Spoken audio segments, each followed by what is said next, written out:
aqui com a missão só de apresentar o Martim, mas talvez dar um pouco de contexto para esse relatório do Jubilee. Primeiro, acho que o instinto de um economista ou macroeconomista brasileiro vai ser olhar para o relatório e achar que não diz respeito à economia brasileira pelo Brasil ter uma posição privilegiada de se endividar na própria moeda, de não ter uma restrição de balanço de pagamentos imediata, que é a situação que muitos países do mundo hoje estão atravessando, né?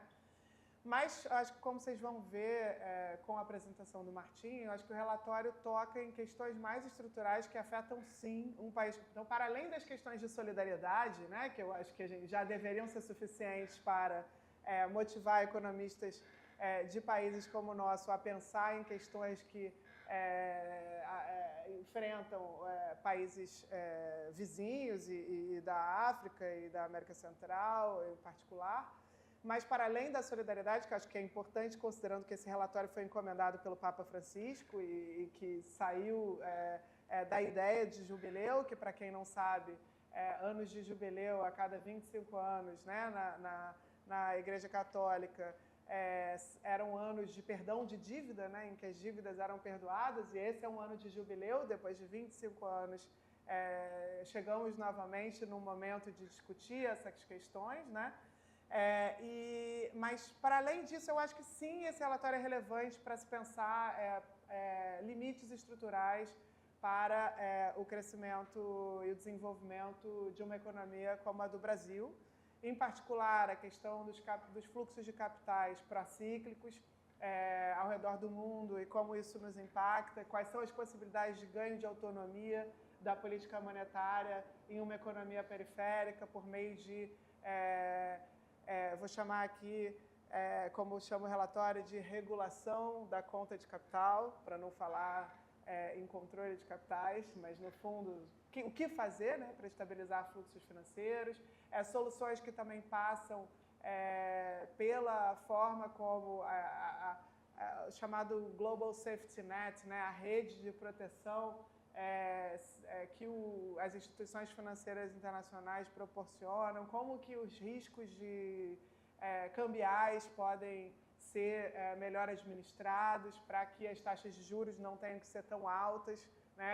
Quais os efeitos que a taxa de juros do Banco Central norte-americano acaba tendo em outros países e como estabelecer mecanismos de cooperação para que isso não aconteça da mesma forma. Então, eu acho que tem muitos elementos aqui que, sim, são relevantes para vários dos problemas que a economia brasileira atravessa, ainda que esses problemas não sejam pelo mesmo canal, pelo um canal de dívida externa, de problema de renegociação de dívida externa. Então, com isso, eu deixo para o Martim contar mais e acho que, enfim, Martim, para você... essa é uma das instituições dos departamentos de economia no Brasil que eu acho que tem mais, vamos dizer, a contribuir com essa agenda. Então, enfim, eu vim desse departamento, né? Foi onde eu estudei na graduação e no mestrado, então é um prazer receber você aqui. Apesar de estar de visita, eu me sinto também um pouco anfitriã. Então, obrigada pela presença e passo direto para o Martim. Temos um jogo acontecendo, né? Então eu comentei com o Carlinhos que a gente tentaria condensar para que o segundo tempo aqueles que desejam torcer por um ou por outro, né? A solidariedade ela vale muito para algumas coisas, mas às vezes não para outras. Então, mas enfim, vão tentar condensar o máximo possível para que vocês possam assistir o jogo depois. Tá. Muito obrigado, Laura. Muito obrigado pela invitação. É um grande prazer apresentar aqui o relatório do jubileu. Vou falar um portunhol, sim, tá bom? Pode levantar a mão que é um torcedor do Fluminense aqui? Com certeza nenhuma. Não tem ninguém. Tá. Alguns são torcedores hoje. Tá, né, mas ainda, obrigado pela presença aqui no dia do jogo. eu vou ficar parado se não tem problema. Então, deixa começar dando contexto ao relatório do Jubileu. Por que isso existe, que é um trabalho de mais de 30 economistas e especialistas em lei. Laura é uma das integrantes da comissão do Jubileu, uma comissão que, se você põe o mesmo grupo a discutir outras coisas da economia, comércio e outras coisas, vai ser mais difícil chegar a acordos, que dá mais valor não repórter, como se fala? Relatório. Relatório. Vou falar repórter, você vai entender o que eu falo. Tá tudo bem. Relatório do Jubileu, que o Papa Francisco comissionou para o ano do Jubileu. Então, por que a gente ficou junto a escrever, a produzir esse relatório? Nos últimos anos, a mensagem que chegava ao Papa Francisco das igrejas locais de países muito diferentes, com características diferentes, era uma mensagem de problemas que cresciam, problemas sociais que cresciam. Em 2020 e 2021, obviamente, a pandemia foi um problema grave, mas depois os problemas continuaram, não foram resolvidos. A gente sabe o que foi que estava acontecendo, mas uma coisa muito comum nas grandes crises de dívida de diferentes regiões do mundo, como aconteceu na América Latina na década de 1980, que é a narrativa global, muitas vezes é diferente da realidade que os países estão experimentando. Na América Latina não se falava de crises até mais avançada da década de 1980, não no princípio. Mientras os bancos americanos continuavam cobrando suas acreencias, os países que estavam sofrendo uma caída muito grande na atividade econômica, experimentando aumentos do desemprego. A mesma coisa vem acontecendo aqui, principalmente na África, mas na África é um problema grandíssimo. Mas tem partes da América Latina e do Caribe e Ásia do Sul que também estão sofrendo uma grande crise de dívida e desenvolvimento. Eu vou mostrar dados do que está acontecendo. A situação é bastante dramática e é muito dramática em alguns desses países. Você vai ver que tem um problema de os países escolhem continuar pagando as dívidas pelas quais eles já pagaram esses juros muito altos, que reconheciam que tinham um risco de crédito alto, e continuam pagando elas, ajustando, cortando, recortando gastos que são críticos para o desenvolvimento, como a educação e a saúde. O que eu vou fazer na apresentação hoje, primeiro vou dar um marco geral do funcionamento das finanças internacionais, porque a ideia do relatório do Jubileu é bidimensional, tem duas grandes ideias. A primeira coisa que o grupo recebeu foi um pedido de mostrar o que está acontecendo e uma proposta de solução para a crise atual. Mas a segunda parte tem que ver com o funcionamento do sistema. A ideia é, se em vez de pensar na reunião do Bretton Woods, depois da final da Segunda Guerra Mundial, 1945, a gente se junta no Vaticano a pensar o futuro do multilateralismo, começa como multilateralismo financeiro, qual é a proposta para um multilateralismo financeiro que funcione para ajudar o desenvolvimento dos povos, tá? Então, são duas partes relacionadas, mas diferentes. E para mostrar o que está acontecendo nas duas dimensões, é importante dar um contexto de como está funcionando o multilateralismo hoje. Então, eu vou começar. Sei que vai ser difícil para você, me vai desculpar, tem dois. Tá. Vou começar descrevendo o que é uma simetria central no sistema financeiro internacional, que é que, como a Laura falou, os fluxos de capital privado são, você falou paracíclicos, ou como em espanhol, procíclicos para os países em desenvolvimento e contracíclicos para os países avançados. O que isso significa? Que quando tem uma situação global boa, onde tem abundante, os economistas falamos liquidez, dinheiro na economia global, o capital procura retornos mais altos, mas isso implica mais risco, em princípio, nos países em desenvolvimento. Então, tem mais capital. Mas quando a situação fica tem maior incerteza global, o capital retorna aos países avançados. Então, para os países avançados, a abertura das contas de capital é uma coisa boa. É boa porque, para eles, significa que eles têm mais capacidade de fazer políticas contracíclicas. Mas a abertura plena para os países em desenvolvimento cria um risco adicional. Eles já têm mais risco, porque têm estruturas produtivas que têm menor diversificação. Então, se você tem uma caída dos términos de intercâmbio, os términos de... Taxa de câmbio. Não, da termos de troca. Por exemplo, a mineria na Nigéria pode ter uma crise. Em Canadá não tem problema. Uma coisa sectorial. A mesma coisa, se tem uma sequia na África, muitos países vão ter uma crise de balança de pagos. Mas se a mesma coisa acontece em Califórnia, Estados Unidos não tem problema, não tem uma crise econômica, tem um problema para um grupo de produtores em Califórnia, que talvez eles podem também comprar seguro, que não tem nos países em desenvolvimento. Então, essa simetria é chave para entender o funcionamento do sistema financeiro internacional. Então, vocês conhecem bem a restrição da balança de pagos de um país que diz que a conta corrente, se escreve assim, em um ano, em um período de T, é igual a negativo da conta capital. O que eu gosto daqui é que é a mesma coisa que na Universidade de La Plata, meu país, que é onde nunca funciona.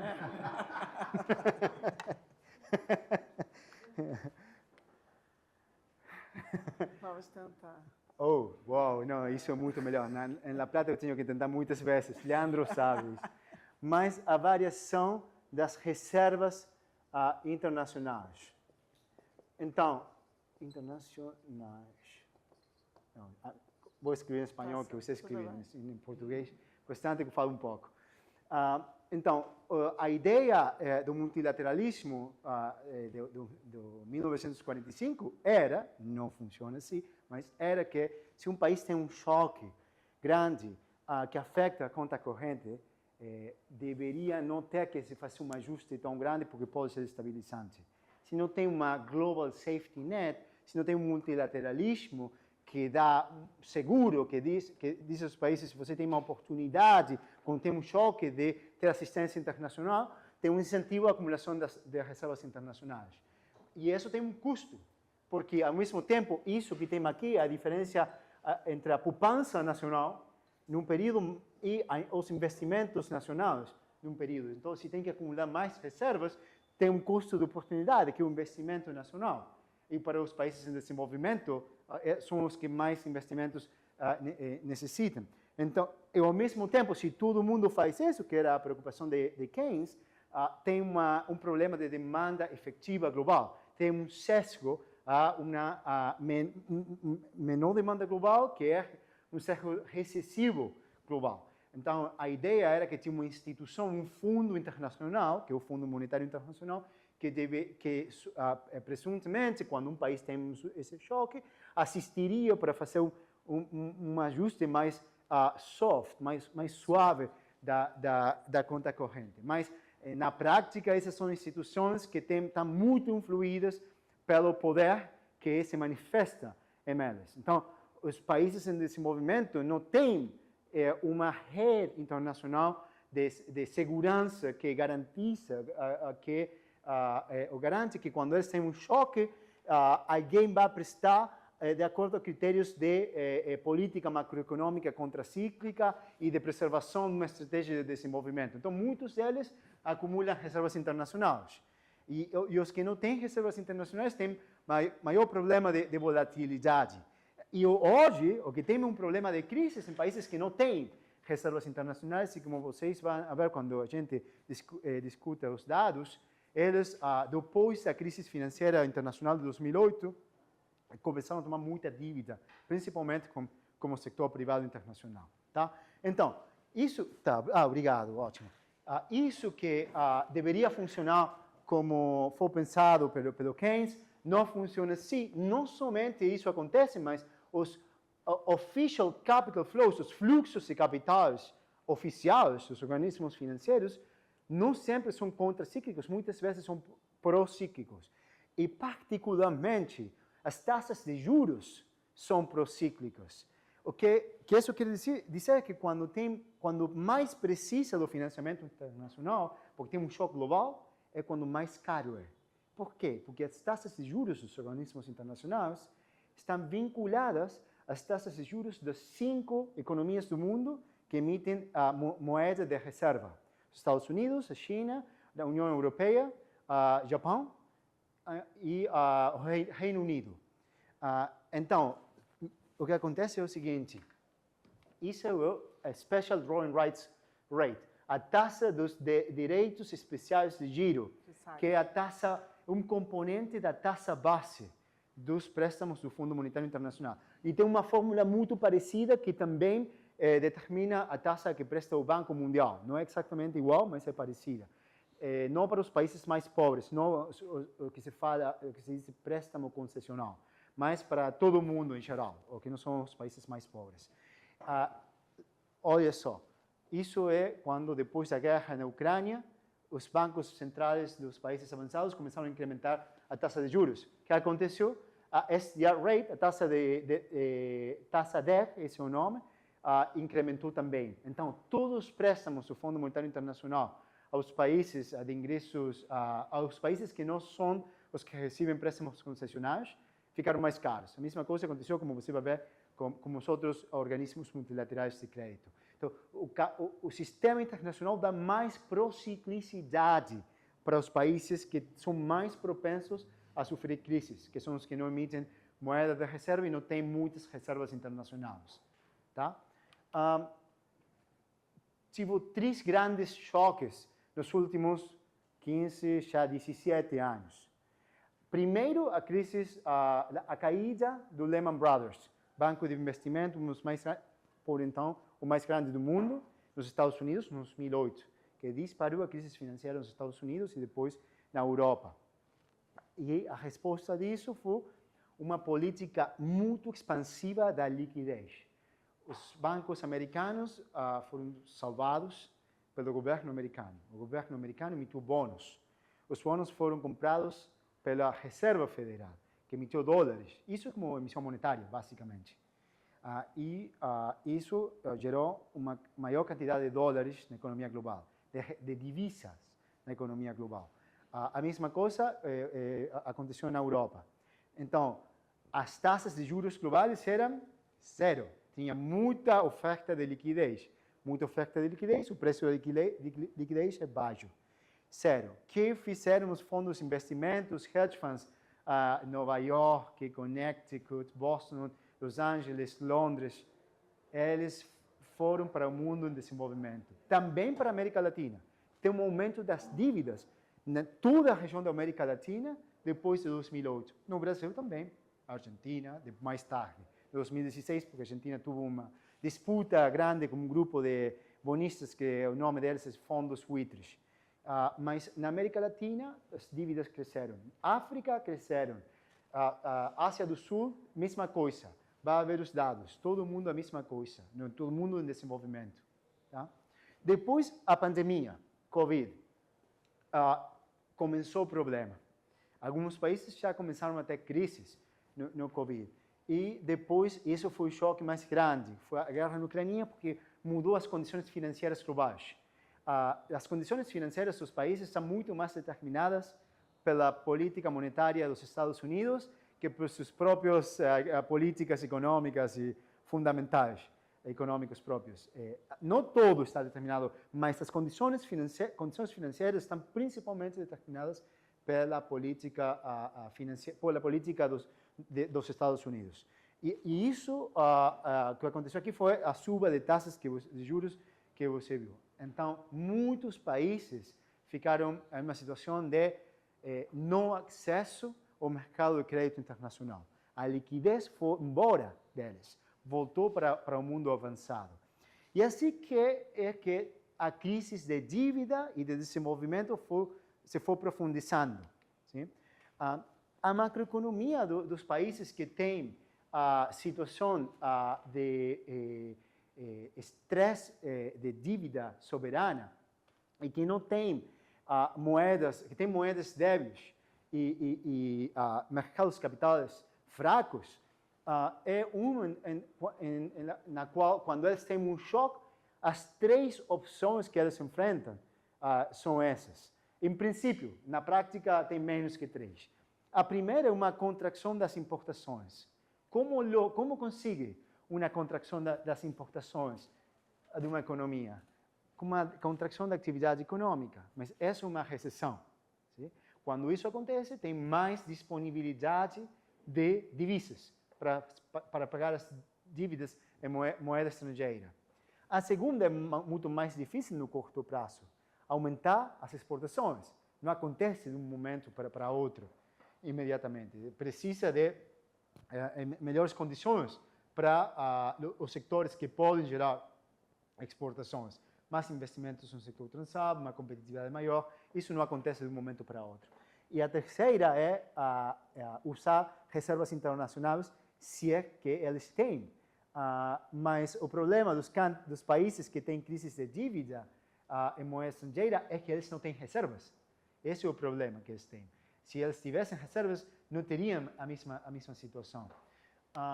Então, quando eles têm que resolver uma crise de dívida, o que acontece? Não tem um mecanismo internacional para isso. Imagine uma companhia, uma corporação que tem uma crise de dívida. Uma corporação tem uma lei de, como se fala? Falências. Falências. Lei de falências. Bankruptcy law. Lei de falências. Tem princípios da previsibilidade. E isso também ajuda a que as máquinas, o capital, siga sendo utilizado quando a crise de dívida, de insolvência de uma corporação está sendo resolvida. Não tem nada similar para os países. É um vazio do Bretton Woods, do multilateralismo de 1945. Tem uma razão de ser isso. Tem ganadores e tem perdedores. A realidade é que quando você mira os dados, tem uma transferência de renda dos países que tomam crises, tomam dívida em moeda internacional, em jurisdições internacionais. Tem pesquisas, por exemplo, tem um paper recente importante de Meyer, Reinhardt e Rogoff, que eles mostram que desde a Batalha de Waterloo, Napoleon's defeat, a derrota de Napoleão, em 1813, se computa o retorno das dívidas de todos os países que não são os Estados Unidos ou UK, Reino Unido, que eram os dois impérios, e ainda considerando todas as reestruturações de dívida, defaults, tudo, os países emergentes pagaram taxas de juros ex post mais altas, pagaram mais, muito mais de 400 pontos básicos, 4% em promedio, que é muito dinheiro. Imagina, se um país tem somente 25% de dívida moeda do PIB em moneda estrangeira, multiplica por 4%, um ponto do produto de renda que transfere todo ano, em promedio, aos acreedores. Tá? Então, isso é consequência da organização de um sistema que tem regras, leis que são determinadas pelas relações do poder. Mas quando um país tem uma crise, não tem um sistema para resolver isso, tem que negociar. Negociar com muitos acreedores diferentes. E tipicamente tem problemas. Os países não conseguem resolver rapidamente. Os governos sabem que é custoso começar uma reestruturação. Geralmente, eles não começam a tempo a reestruturação. Escolhem esperar. Em inglês, o nome é Gambling for Resurrection. Apostar pela ressurreição. Tem um choque positivo, talvez pode evitar um problema maior, mas geralmente o problema fica pior. No 2021, quando a crise já era clara, o G20, sabem que o G20 o que é? Sim. Sim. O G20 criou um espaço, não vou dizer mecanismo, porque não merece esse nome, que o nome era o Common Framework, o marco comum pelo tratamento das dívidas. Eu fiz parte disso, infelizmente, porque eu era ministro da Economia da Argentina, que é um país do G20, e a discussão era o problema é a China, como se fosse o único problema. E estava certo que a China era um problema, como vocês vão ver, mas não era o problema mais grande. E levou a uma perda de tempo importante. 4 países aplicaram entre 2021 e 2023, que é o marco comum: Zâmbia, Gana, Etiópia, Chad. O primeiro que logrou reestruturar a dívida foi Zâmbia. Zâmbia já está em problemas outra vez. Não resolveu a crise. Durante o tempo, a Zâmbia tomou 3 anos para a Zâmbia para lograr uma reestruturação da dívida. Mientras eles fizeram a reestruturação, continuaram pagando a todos os acreedores. Não tinham nada. Como fizeram? Recortando gastos e usando todo o dinheiro que recebiam dos organismos multilaterais de crédito, como vou mostrar. Então, isso, os países, os acreedores oficiais do mundo, lograram estabelecer uma narrativa global de que o nome é desafio da liquidez. O problema era um desafio da liquidez. O relatório do Jubileu muda essa narrativa. Isso que recebe o nome de desafio da liquidez é uma crise de desenvolvimento. No meio, mientras todos esses países continuaram pagando dívida, fizeram ajustes principalmente na educação, na saúde, na infraestrutura pública. Hoje tem mais de 2.000 milhões de pessoas que moram em países que gastam mais em dívida que em educação. Mais de 3.000 milhões de pessoas moram em países que gastam mais em dívida que em saúde, investimentos públicos em saúde. É uma clara crise de desenvolvimento. Felizmente, o relatório do Jubileu está modificando a narrativa global e o tono da discussão global do que está acontecendo. Está por também a pressão do Clube de Paris, dos acreedores no FPI, para ter um enfoque diferente para o problema. Mas quero agora mudar uma análise dos dados. Isso que está aqui, as dívidas não tem... aqui, muito pequeno, me desculpa. É low and lower middle income countries, países de ingressos baixos e meios baixos. Mas, como eu falei, se eu mostrasse América Latina, é muito parecido. Qual é o ponto de inflexão? 2008. Começa a crescer a dívida. Principalmente, aqui o color laranja, que é setor privado. Principalmente bônus. Tem também setor privado, aqui um laranja mais claro, que é bancos comerciais. Mas o problema mais grande é o setor privado, e dentro do setor privado é principalmente os bônus. Bônus que é diferente do que na América Latina no 1980, na década dos 70, que eram bancos, os bancos americanos, japoneses, que eles intermediavam o dinheiro dos países petroleiros que tinham superávit comercial depois da criação da OPEC. Agora são bônus. Os bancos são market makers. Eles criam o mercado. Tem todo o tempo um mercado de compra e venda de bônus. Mas os tenedores de bônus são principalmente fundos de investimento americanos, principalmente, também europeus, e hedge funds, que são como um hedge fund é como um negócio boutique para multimilionários, que eles fazem investimentos com mais risco, buscam retorno mais alto e eles não. Por exemplo, eu, como empregado da Universidade de Colômbia tem que não é poupar para as pensões o dinheiro e usa um fundo de investimento que faz investimentos mais seguros.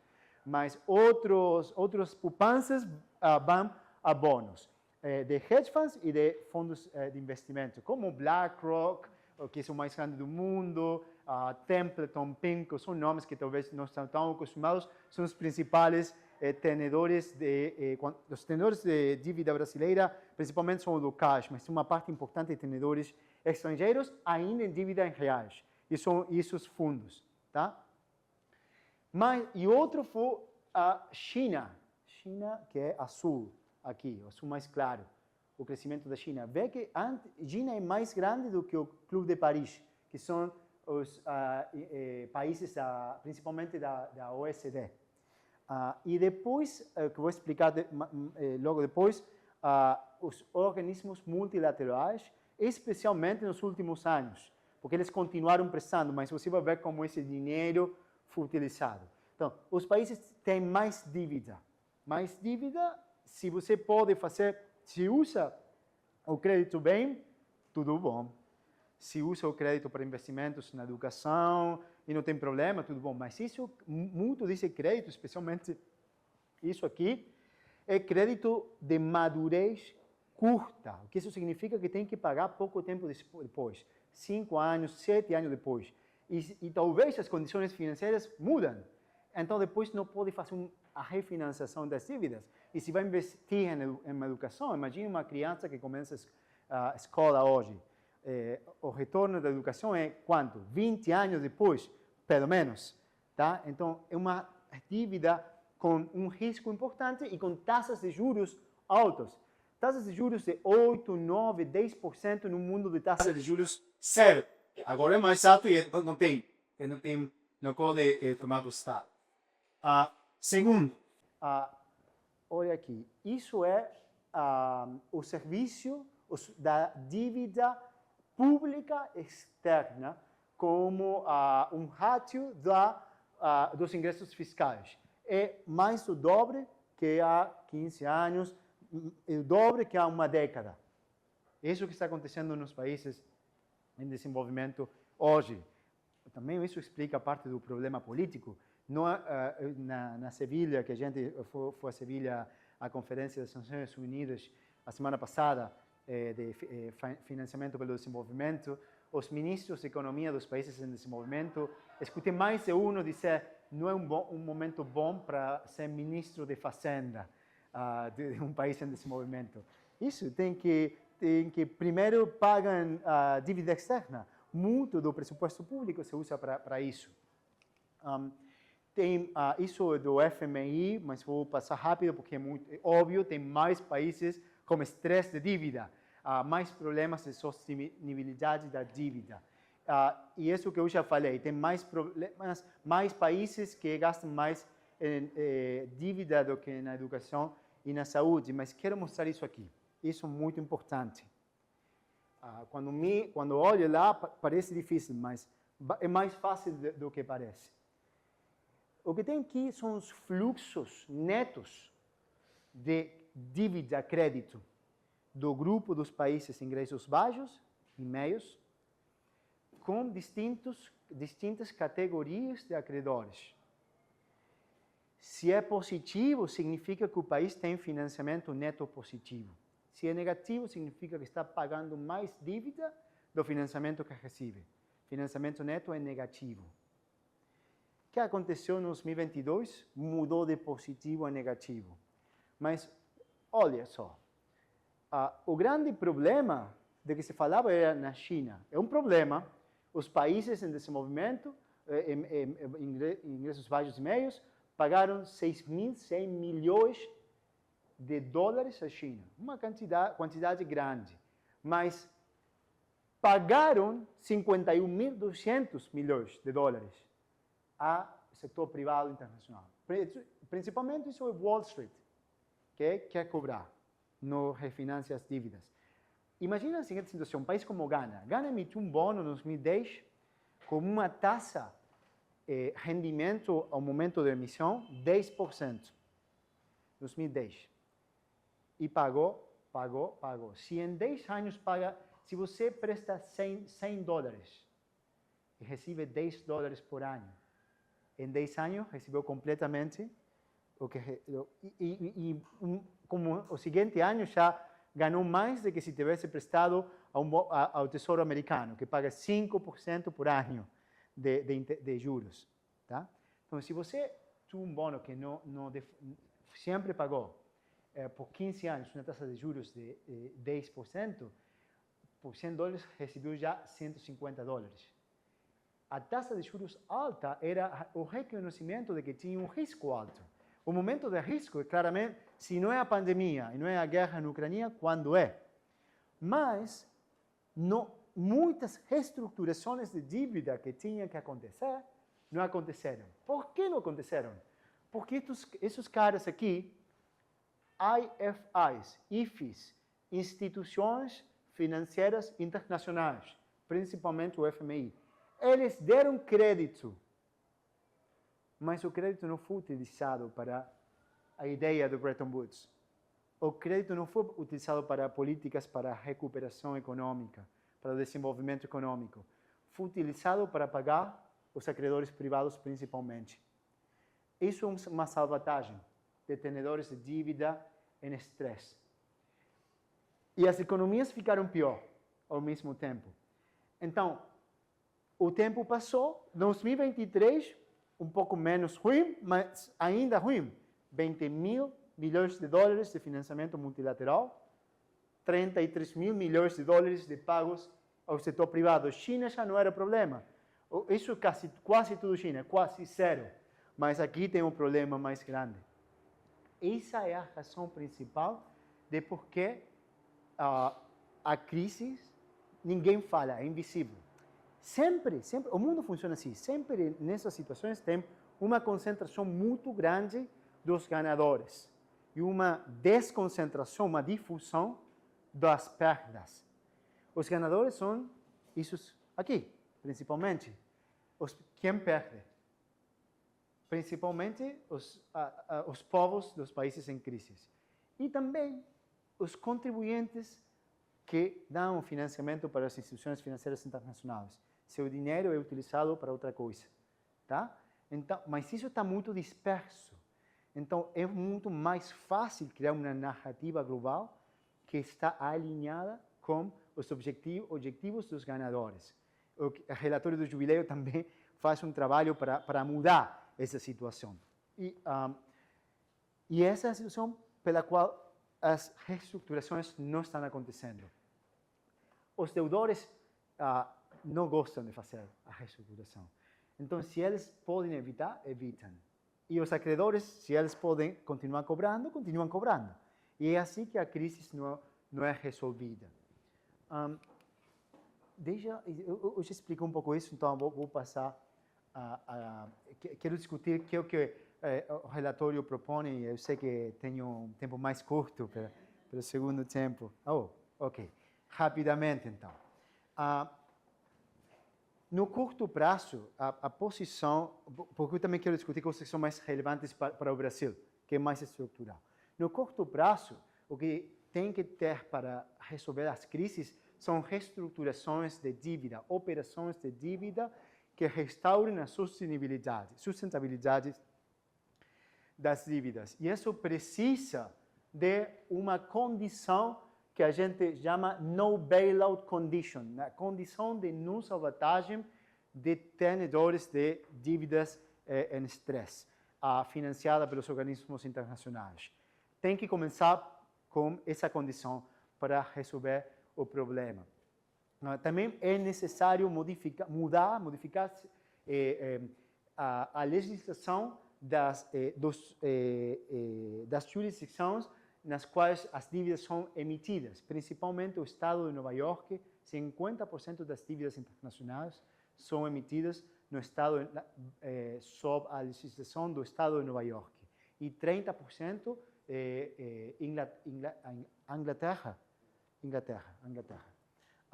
Isso também é importante, mas eu poderia falar 4, 5 horas de tudo isso, eu vou skip parte da história. Também vou skip parte da história, mas é claro que precisa, o coração do problema é que precisa modificar os incentivos dos acreedores e dos deudores para sentar-se na tabela da negociação e alcançar acordos sustentáveis das dívidas. Mas eu quero falar do futuro, como modificar o sistema no futuro e quero tem também, essa parte também é muito longa, mas eu quero concentrar em coisas que são mais importantes para a discussão no Brasil, que é, deixa aqui, o ponto 3. Somente vou me focar para fechar a palestra no ponto 3. Não vai ser tão curto, mas vai ser mais relevante para aqui. A discussão aqui, e pode, não precisa de olhar as slides. A discussão aqui central para a organização do mercado financeiro internacional tem que ver com a mobilidade do capital no mundo. Tem um momento da história que é uma mudança, uma transformação, que é o final para as finanças internacionais, que é o final do regime de Bretton Woods, no 1972-73. O período de Bretton Woods, de 1945 ao princípio da década de 70, tinha poucas crises. Brasil teve uma crise. Foi o país que teve uma crise de balança de pagos nesse período. O único, praticamente. Não tinha crise de balança de pagos, não tinha crise de dívida soberana. Tinha, nesse momento, o nome era controles de capitais. Vou diferenciar controles de regulações em geral, porque controles geralmente está associado à saída dos fluxos de capital. Mas regulações também aplicam aos ingressos de capital. Tá? Então, não tinha uma mobilidade tão grande dos capitais internacionais. O capital que se movia mais era o investimento na economia real. Foreign Direct Investment, investimento estrangeiro direto. Isso muda na década de 70. Por que muda? Agenda claramente uma agenda política, uma agenda de necessidade, de oportunidade para um grupo. Primeiro, tem a OPEC e tem muita liquidez dos países que tinham superávit do comércio energético. Que fazem com isso? Querem emprestar. Sempre que você tem um excesso de liquidez, o melhor que pode fazer é prestar. Se não presta, fica na economia local, vai apreciar a taxa de câmbio. Tá? Então, nesse mundo, os principais intermediários financeiros eram os bancos americanos. E os bancos americanos, como o Tesouro dos Estados Unidos, eles empurram uma agenda de liberalização, e como a França foi fundamental nessa agenda, uma agenda de liberalização da conta capital. E tem um desmantelamento das regulações de capital. E tem o mais importante nem sequer era o FMI, empurrando os países. Imagina como era, sabe? A OECD, a OCDE ou OECD? OECD. Mas a posição institucional do FMI era muito clara como os países em desenvolvimento, que são os que mais perto estão do FMI. Desregulação da conta capital.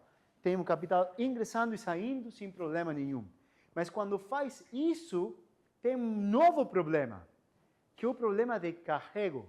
Sabe no termo carrego, carry trade, que é que o capital, que é como aqui no Brasil, que faz investimento que pode ser muito curto prazo. Dinheiro que ingressa num país, aproveitando o diferencial de taxa de juros com respeito à expectativa da variação da taxa de câmbio. E quando esse diferencial muda em expectativa, o dinheiro vai embora e isso muda o valor da taxa de câmbio. Tem volatilidade da taxa de câmbio. Depois do final de Bretton Woods, tem um incremento enorme das volatilidades das taxas de câmbio dos países em desenvolvimento, das EMDEs, Emerging Markets and Developing Economies. E também tem ganhadores e tem perdedores. A literatura da economia é clara nesse sentido. Quando o mundo não funciona como a teoria dos mercados perfeitos que vocês aprendem na faculdade, quando estudam Teorema Fundamental da Economia de Bem-Estar, de Arrow Debré, não tem possibilidade de ter um seguro completo de qualquer variação, qualquer preço relativo. Então, se tem um grupo de investidores financeiros que faz somente carry trade, que gera muita volatilidade na taxa de câmbio, isso vai afetar o rendimento ajustado por risco da economia real. É um problema. Depois da crise de 2008, a discussão das regulações de capital voltou. Mas, ao mesmo tempo, todos esses países que eu falei que tomaram crédito internacional, nenhum deles adotou regulações da conta capital pelos influxos, ainda menos pelos outflows, pelos egressos.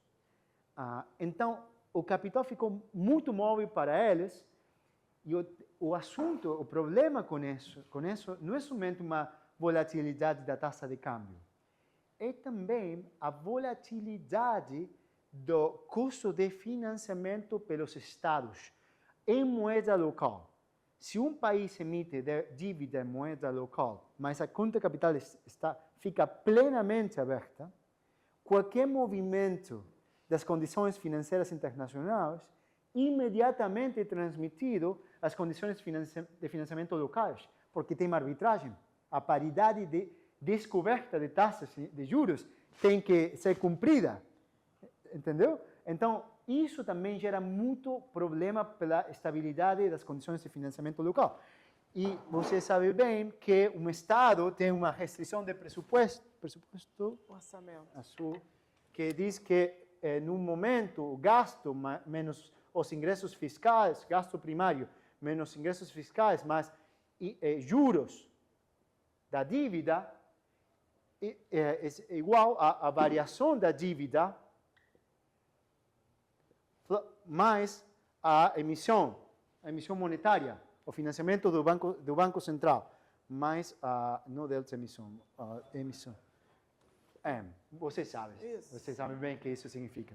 Entendi. Eu queria usar português em vez de letras.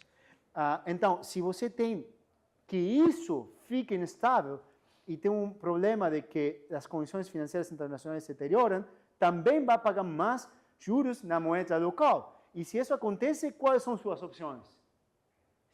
Se toma mais crédito, aumenta a dívida, uma possibilidade.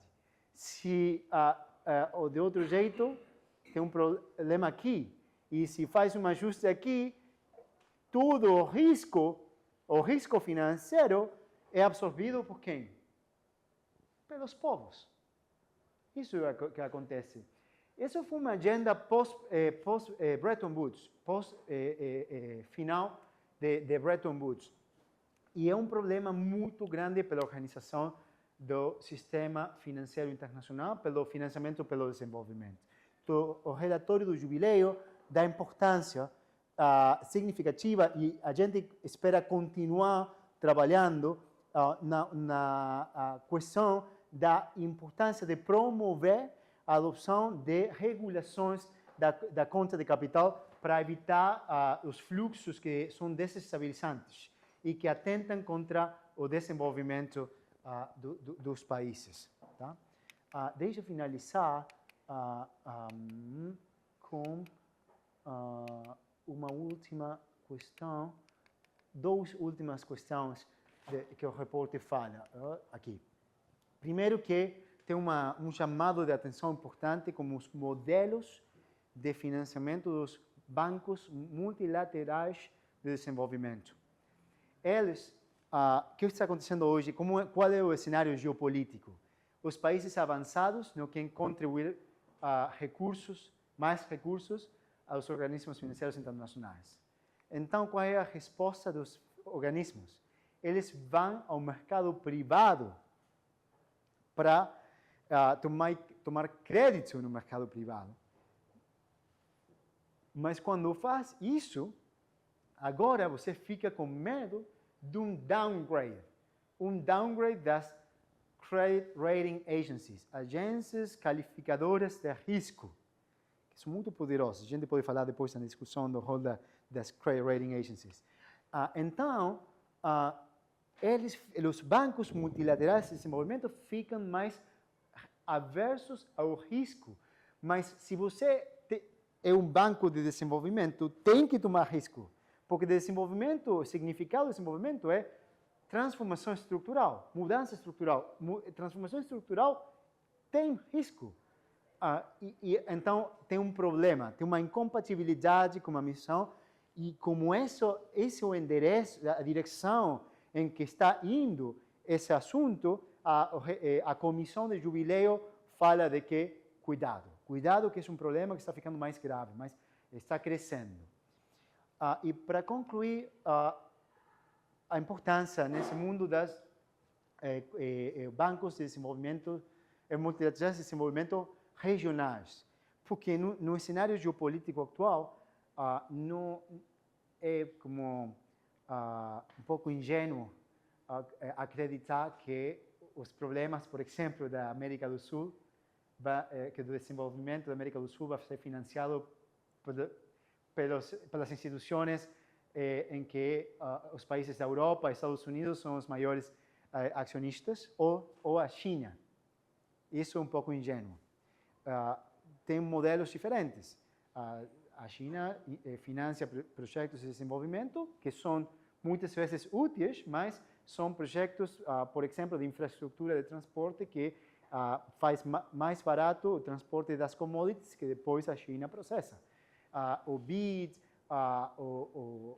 ainda o mesmo Banco Mundial, financia projetos que muitas vezes são muito importantes, as outras vezes não tanto, mas com certeza não vai prover financiamento necessário, na escala necessária e do tipo que as diferentes regiões precisam para seu próprio desenvolvimento. Então, tem um capítulo que tem como foco a South-South Financial Integration, integração financeira Sul-Sul, e a importância dos bancos multilaterais de desenvolvimento. Deixa eu finalizar falando de que estou convencido de que essa é uma... eu fiquei muito entusiasmado com o relatório do Jubileu, pelo grupo, pela riqueza dos conteúdos, o conteúdo mesmo do relatório, mas também estou convencido de que é uma agenda importantíssima e que vai ter um momento de uma ventana de oportunidade no mundo para certas transformações, porque os níveis de conflito são muito elevados. Mas também é importantíssima para a gente. É fundamental pelo desenvolvimento da região. E na região tem um problema de escala. Eu acho que precisa de mais integração, que não é o tema da palestra hoje, mas precisa de mais integração na região para ter mais escala, e essa maior integração precisa resolver o problema do financiamento. Primeiro que tudo, precisa definir integração de que tipo, transporte de que, que tipo de infraestrutura de transporte a região precisa, que projetos transnacionais gerariam mais escala, mais produtividade, mais oportunidades. Mas uma vez que faz isso, depois tem que resolver um problema de financiamento que não é fácil quando os países pagam muita dívida. O Brasil tem 0,5% do PIB de déficit primário, mas paga 7% do PIB de juros. E tem quase toda a região numa situação bastante parecida. Então, são assuntos de uma grande importância. Obrigado.